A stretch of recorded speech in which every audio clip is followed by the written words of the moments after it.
Hey, what he doing to the little kid? Yo! No, let go of him! Let go! Hey! Okay, so welcome to the big leagues, as today we're going to introduce infinite limits. Whenever you have a function approaching either negative or positive infinity, you might wonder, how do we actually calculate for something that goes unbounded? Well, it's actually simple, as you just take the largest terms for both the numerator and the denominator and you divide them. Here's our example to show. With our function 2x squared plus 5 over 3x squared plus 1, I'm only going to take the largest terms and divide them, and as a result, I get a value of 2 over 3.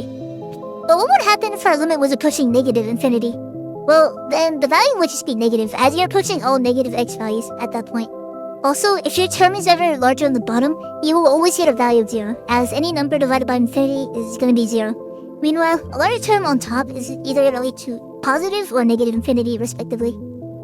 Additionally, because of the information we're given, infinite limits are also representative of what horizontal asymptotes are.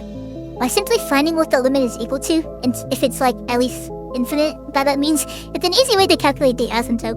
Using the example from before, it's clear to see that our function does have a horizontal asymptote that y is equal to 2/3. Okay, this is off topic, but I just want to go over composite limits as they're often tricky to learn. Looking at our example, we're going to use these two functions of f of x and g of x to see if what our limit is approaching to. From looking at the graph, you would think that the limit wouldn't exist because they're different. Remember, we always need to consider one-sided limits. As a result, we're going to implement our values separately. Once finished, this is where you must know the rule. If your limit is ever approaching from below, your next limit in terms of the composite will be approaching from the left. However, if it's coming from above, however, your next limit will be approaching from the right. Now, knowing this information, we can use direct substitution to get an answer of 1 for both one-sided composite limits. Therefore, our actual composite limit is equal to 1.